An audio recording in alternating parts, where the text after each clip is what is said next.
Well, ahead of the Munster Junior Ladies Football Final this Sunday between MKL Gaels and Mullinahone, which will be played in Mallow at 12 o'clock, and you can see it exclusively live on CK Streaming. We're building up to the game all week, meeting the managers and players of both sides. And delighted to have this evening the manager of the Mullinahone team with Paul Kelly. Paul, how are things? Good, Tomas. Can't complain now. Yourself? Not so bad at all. Paul, I suppose most people, when they hear the name Paul Kelly, be thinking hurling and that. How did you end up getting involved with the ladies' football in Mullinahone? Been an unusual journey for me in terms of both coaching football. But listen, I suppose Mullinahone don't have a adult camogie set up. All we have for the girls is ladies football, and the girls approached me there earlier in the year to know would I take them on. And listen, I said I give them a help out and see where it took us. And I suppose we got going there once COVID restrictions lifted back there in April. Started training, played a few league games, and I suppose to our surprise, we're after finding ourselves in a Munster final. Yeah, because obviously you must have been surprised by their fitness levels and that. They were actually training, I believe, on their own, doing Zoom sessions and that before you actually got involved in that. So during the lockdown, so they were more or less had a lot of work done before you came on board. Yeah, listen, apparently they were doing workouts online. One of the girls is a gym instructor there too, so I suppose she kept them going. I suppose it goes back to the younger girls who were doing PE classes online from school. And then, I suppose days were long. COVID was tough on I suppose not only GA players but everyone in particular. Like you would have seen people, I suppose, beating the roads there in January, February, March and April, and particularly once the long evenings came in, there was people exercising at a constant rate, particularly with those 2 and 5 kilometre restrictions. People had nothing else to do, and it's good to keep the mind and body active. Yeah, and I suppose once the league got started, then if you look at the league, you were actually going fairly well in it. Now you came up against Mullinahone in a league final, would be intermediate. You gave them a fair old run for it, but they pipped you at the end. But from the start of the championship, you were looking impressive there. The early starts were what were laying the foundations all year for you. Yeah, I suppose we had a good league, all right. I suppose we came up against Mullinahone, who had Orlo the Wire there, the current, I suppose, Tipperary intercounty footballer and current AFL player. So, yeah, listen, we found ourselves, I suppose, struggling once we went up a level there. So, again, listen, we're under no illusions. The Kerry champions, Kerry being a stronghold in football. So, listen, we're up against it on Sunday. So, I suppose it's just another game for us.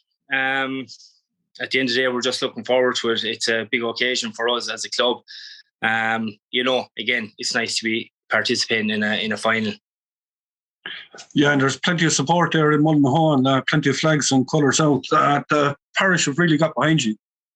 Yeah, listen, I suppose it goes back to the Seamus Loreen final where our senior hurlers gained promotion to the top tier. Dan Breen there last year, the Mullinahone supporters was great. They come out when any team is performing well. Our under-15s were in the hurling county final this year. Again, the support was out, and it's no difference for the girls. But we're a small rural club, and that's what it's about. Community, particularly in rural parishes, and that we're a small rural club, and that's serving for ladies football in the local area. So yeah. The support is after coming out there over the last, I suppose, since we got to the county final and that, people have come on board in supporting us and that, Tomas, Because there's huge work going on in Mullinahone, the likes of Liam O'Brien and that. We were talking to Liam before the under-16 final. Now they were pipped in that by SARS, and the under-14s actually beat SARS the following week. And there's huge work going there, and that's obviously laying the success for what you're having at the moment. Yeah, listen, there's I suppose a good bit of work being done at at underage level. They were, as you said, they were pipped in a C county under 16 final. They won the C under 14 final.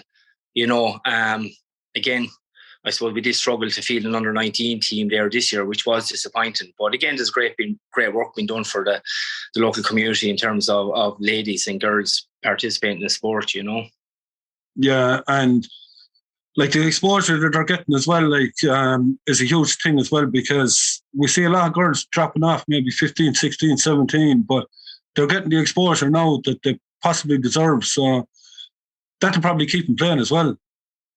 Yeah, listen, in my own profession there in, I suppose, physical education there, Tomas, there is a huge drop-off in girls participating in sport. I suppose thanks to yourself there this year, like you've, I suppose, been streaming under 12 county finals right up to adult level. And listen, it's great for girls to be taking part, but more importantly, it's important to keep them going and to give them a bit of, publicity. You had the Women's 2020, I suppose, promotion last year for girls in sport. And again, listen, it's great there. Like you take the Camogie, they're after linking up with the GA in terms of promoting that. You have the ladies football there. They have a huge sponsorship with Lidl. So there's great work being done for girls in sport. And again, you just mentioned there is a huge drop-off rate, which it's disappointing to see for girls, and you just love to keep them going. I suppose that would be another reason that I got involved this year, was to just, I suppose, keep girls active. It can be difficult. Again, it was difficult over COVID. And again, listen, it's just great to have girls participating and taking part in girls' sport. Yeah, because I was talking to Liam O'Brien there after we interviewed him for the county final of the under 16, and we were just talking that the exposure that they're getting, and probably 15, 16, 17, they don't realise it now, but it'll open up doors not only in the sporting life, but their other life as regards work and maybe scholarships for college and things like this, if they are getting the exposure that they're getting with the ladies football at the moment. Well, that's it. I suppose over the years, it's always hurling and Gaelic football was always male, dominated by the male player. Whereas now you have the GPA, and they linked up with the ladies and that in terms of looking after them for college. There's scholarships there. As you said, they're getting sponsorship deals, which was never heard tell of before in ladies, either camogie or ladies football. And even the girls going there out to the AFL, those are opportunities that I suppose they're always there for the Gaelic footballer in the men's. Whereas now you have Cora Staunton over there, you have Orlo Dwyer. I think there's one or two girls from Dublin. It's spread out. Two girls from Cork over there. It's great that there is that, I suppose, that they're acknowledged and that they're basically looked after in terms of their sporting careers and that. Yeah, you actually mentioned in AFL. I was talking to somebody recently and they were mentioning one or two of your own players. They said that they'd be ideal for AFL. I said to them, don't say that too loud, because they'd be an asset not only for Mullinahone, but maybe in a blue and gold jersey later on. And while it's great to get exposure in the AFL, we don't want to be losing too many of them players either. That's it too. I suppose, again, ladies football, they want to become stronger. But again, listen, I suppose it's up to the LGFA it's up to them to keep their players in terms of looking after them, giving them sponsorship endorsements, giving them more, I suppose, making them more high profile. At the end of the day, and they're doing that. They have huge sponsors in Lidl there. TG Cahir there, doing the underdogs there at the moment, so there is great exposure for them. And again, listen, it's up to the LGFA organisation to look after their players and for them to keep their players in Ireland. Unfortunately, when they do go to Australia to play AFL, obviously they're looked after. Obviously, there's travelling involved, and I suppose it's great to get that experience of travelling, and they're getting a different culture. They're training at an elite level. And, it's, I suppose, listen, if it knocked on anyone's doorstep in the morning, you take it, you grab hand and all. Yeah, looking ahead to Sunday now, the MKL, the Kerry champions, Have you been able to do much homework on him, or what you know about him? No, I know very little about MKL, to be honest, Tomas. Again, listen, we're surprised to be where we are. I suppose, it's great for us. You can see the Christmas tree here behind me. We didn't think we'd be still playing up to Christmas. And again, listen, we're just delighted to be there. It's something new for us.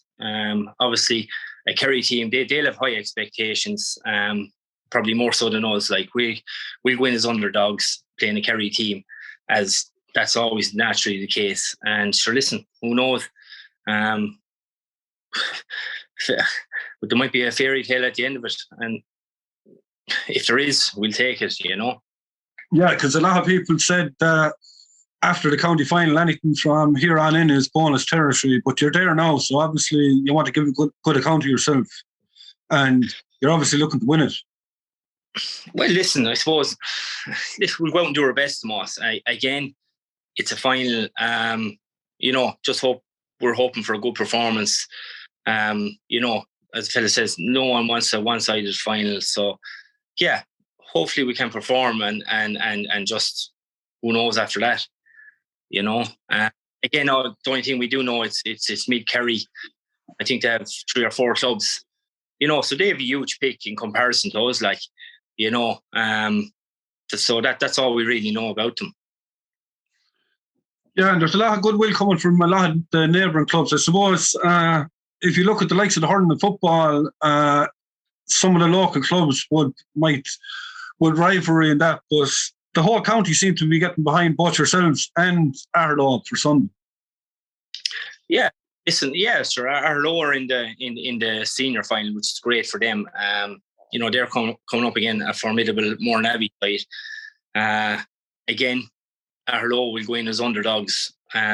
Unfortunately, I suppose Tipperary ladies football has been, I suppose, it wouldn't be as strong as the Cork or the Kerry counties, But listen, we'll go. Both clubs will go down with a bit of hope, and sure, who knows after that. But again, as you said, listen, like any team representing their county, most clubs generally get behind them. Similar to Lockmore going to Ennis last weekend, and they're off down to Ballygunner down this weekend in the Farrerfield and Dungarvan. And again, listen, it's a tip club, so everyone naturally would like to see a tip club do well. Yeah, well, look, we're looking forward to a good game Sunday, and no doubt there's not going to be too much in it. We wish you the best of luck, Paul, and we hope to be talking to you after the game. Thanks, Master. Yeah, listen, thanks again for your coverage throughout the year. It's been great, you've done a huge promotion for ladies football in Tip, and now you're in Munster too. So listen, it's great for both clubs. Yeah, and well, that's Paul Kelly there, and don't forget that the game, it's on at 12 o'clock on Sunday in Mallow. If you can't be there, we're bringing you live and exclusive coverage. We'll be on air from 11:30, so make sure to check us out on our YouTube channel, hit subscribe, and you'll get a notification when the match is going live.